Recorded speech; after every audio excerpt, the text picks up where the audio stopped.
I got so much more.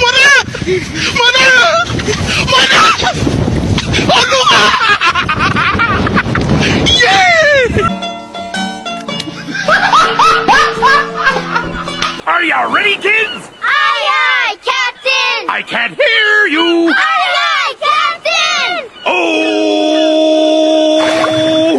Fucking design on right now. Break it down, bring it back, make it clap. I got 3 old thoughts, new block, where that damn bitches on my line, and you know. Assalamualaikum warahmatullahi wabarakatuh. Shalom, perkenalkan nama saya Risman Marai, NIM 2374 2010 25. Saya dari Universitas Pembangunan Indonesia Manado, Fakultas Hukum, semester 1. Di video kali ini saya akan membahas mengenai hukum perdata. Yang pertama, pengertian hukum perdata. Kedua, pengertian hukum perdata secara luas dan sempit. Yang ketiga, pengertian hukum perdata material dan formil. Keempat, sumber hukum perdata. Kelima, sistematika hukum perdata. Keenam, asas-asas hukum perdata. Ketujuh, sejarah hukum perdata di Indonesia. Langsung saja, pengertian hukum perdata, arti luas dan sempit. Pengertian hukum perdata. Istilah hukum perdata pertama kali diperkenalkan oleh Prof. Jojo Diguno sebagai terjemahan dari bahasa Belanda, yaitu Burgerlijk Recht Witbooi atau BW. Pada masa pendudukan Jepang, di samping istilah itu sinonim hukum perdata adalah civil recht dan private recht. Para ahli memberikan batasan hukum perdata seperti berikut. Van Dune mengartikan hukum perdata khususnya pada abad ke-19 adalah suatu peraturan yang mengatur tentang hal-hal yang sangat esensial bagi kebebasan individu seperti orang dan keluarganya, hak milik dan perikatan, sedangkan hukum publik memberikan jaminan yang minimal bagi kehidupan pribadi. Pendapat lain yaitu Volmar, dia mengartikan hukum perdata adalah aturan-aturan atau norma yang memberikan pembatasan dan oleh karenanya memberikan perlindungan pada kepentingan perseorangan dalam perbandingan yang tepat antara kepentingan yang satu dengan kepentingan yang lain dari orang-orang dalam suatu masyarakat tertentu, terutama yang mengenai hubungan keluarga dan hubungan lalu lintas. Kedua, hukum perdata dalam arti luas.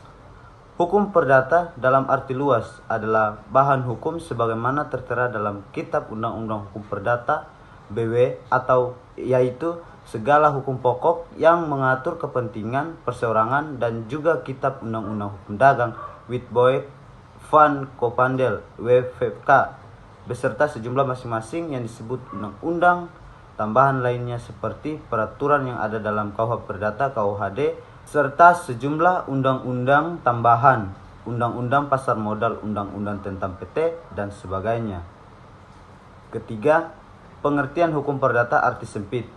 Hukum perdata dalam arti sempit yaitu hukum perdata sebagaimana yang terdapat dalam KUH Perdata saja. B. Pengertian hukum perdata material dan formil. Hukum perdata material.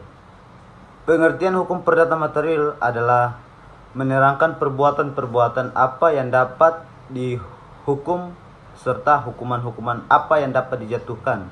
Hukum material menentukan suatu perjanjian, sesuatu perhubungan atau sesuatu perbuatan. Dalam pengertian hukum material, perhatian ditujukan kepada isi peraturan. 2. Hukum perdata formil.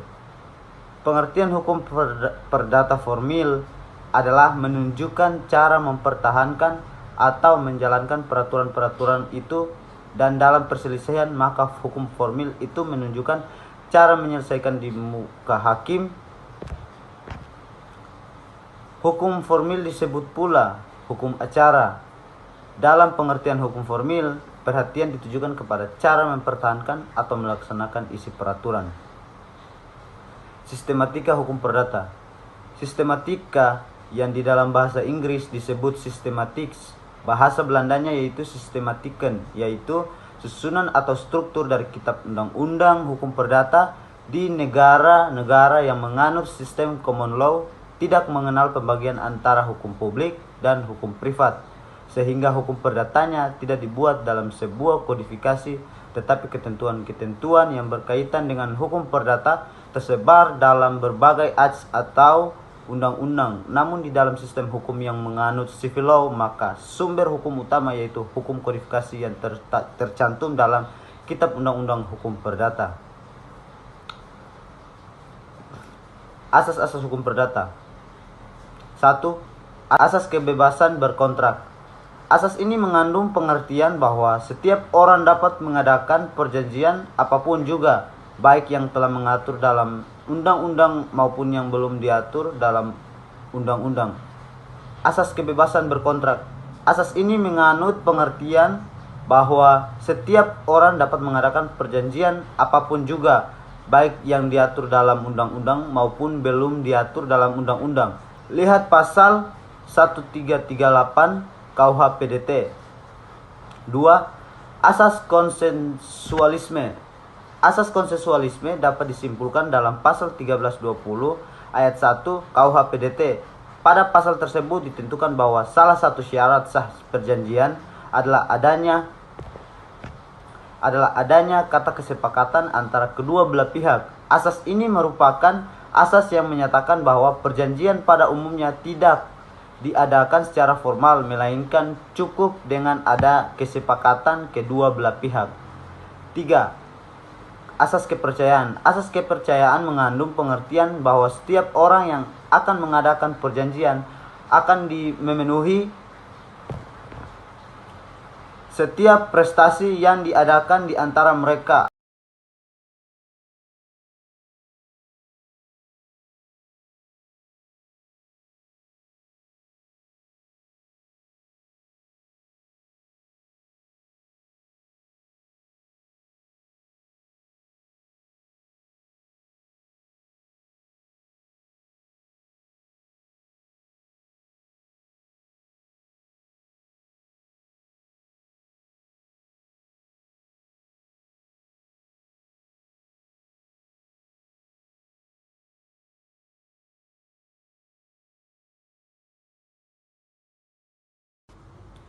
Keenam, asas keseimbangan.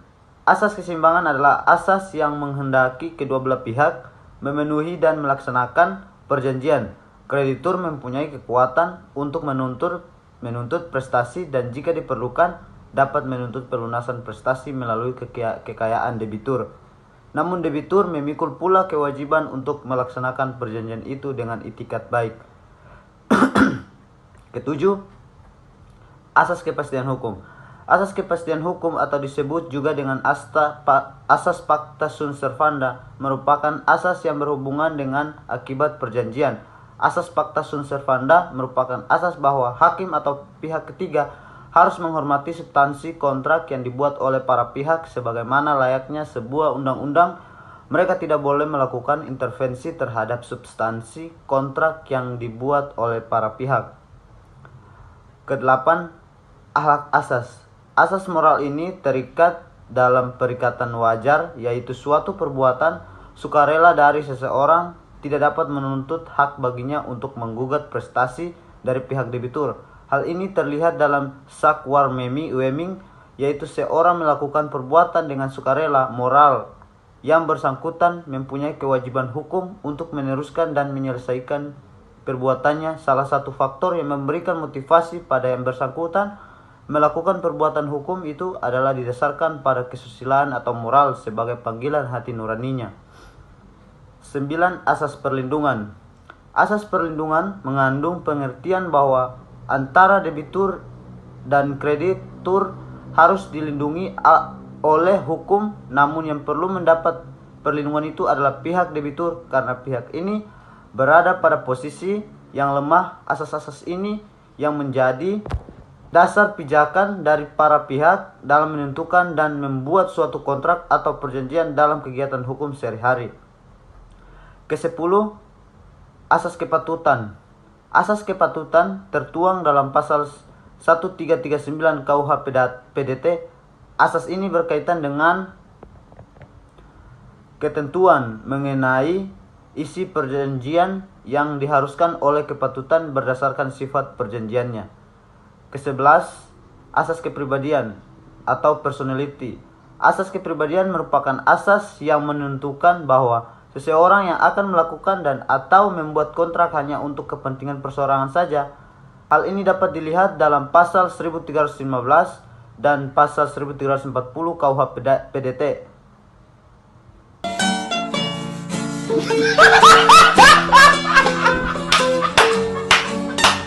KUH Perdata.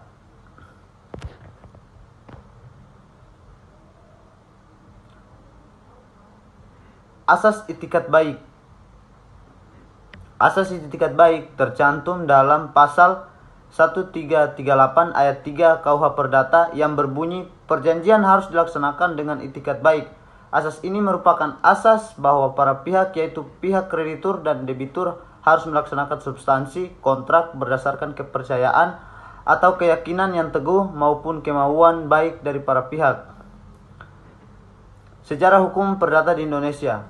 Hukum perdata tertulis yang berlaku di Indonesia merupakan produk hukum perdata Belanda yang diberlakukan asas konkordansi, yaitu hukum yang berlaku di negeri jajahan atau Belanda sama dengan ketentuan yang berlaku di negeri penjajah. Secara makrosubstansial, perubahan-perubahan yang terjadi pada hukum perdata Indonesia. Pertaria. Pada mulanya hukum perdata Indonesia merupakan ketentuan-ketentuan pemerintahan Hindia Belanda yang diberlakukan di Indonesia. Algemene bepalingen van wetgeving. Kedua dengan konkordansi pada tahun 1847 diundangkan KUH Perdata BW oleh pemerintahan Belanda. Dalam perspektif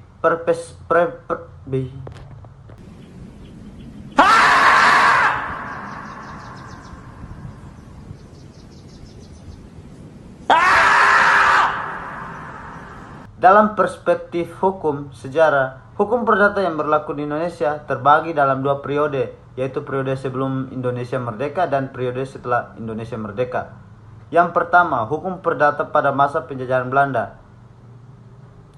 Sebagai negara jajahan, maka hukum yang berlaku di Indonesia adalah hukum bangsa penjajah. Hal yang sama untuk hukum perdata. Hukum perdata yang diberlakukan bangsa Belanda untuk Indonesia mengalami adopsi dan perjalanan sejarah yang sangat panjang. Pada mulanya, hukum perdata Belanda dirancang oleh suatu panitia yang dibentuk tahun 1814 yang diketuai oleh MRJM Kempers. Pada mulanya, hukum perdata Belanda dirancang oleh suatu panitia yang dibentuk tahun 1814 yang diketuai oleh MRJM Kempers 1776 sampai 1824 tahun 1816. Kempers menyampaikan rencana kode hukum tersebut pada masa pemerintahan Belanda didasarkan pada hukum Belanda kuno dan diberi nama OWN Kempers. Dalam perjalanannya bagi orang-orang Tionghoa dan bukan Tionghoa mengalami pembedaan dalam melaksanakan perundang-undangan dalam hukum perdata.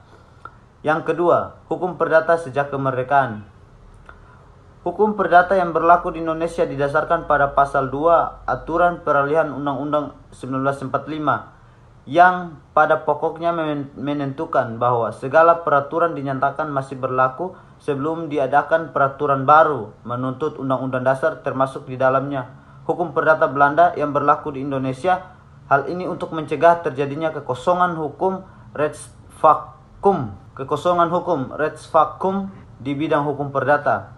Menurut Sudikno Mertokusumo, keberlakuan hukum perdata Belanda tersebut di Indonesia didasarkan pada beberapa pertimbangan.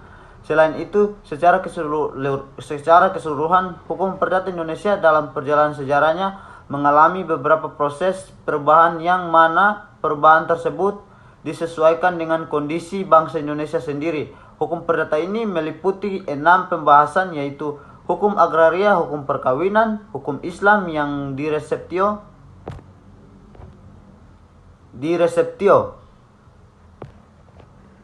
hak tanggungan atas tanah beserta benda-benda yang berkaitan dengan tanah, jaminan fidusia dan lembaga jaminan simpanan. Oke, sekian video saya kali ini. Sebelum saya akhiri video ini, saya mengajak teman-teman yang belum bergabung di universitas kami, yaitu Universitas Pembangunan Indonesia Manado. Saya mengajak semua teman-teman untuk bergabung bersama kami di kampus kami, Karena ada beberapa jurusan, ada beberapa fakultas yang mungkin Anda cari itu ada di kampus kami, dan bisa dipastikan, dijamin teman-teman semua akan sukses pada masa depan yang akan mendatang. Terima kasih. Assalamualaikum warahmatullahi wabarakatuh. Shalom.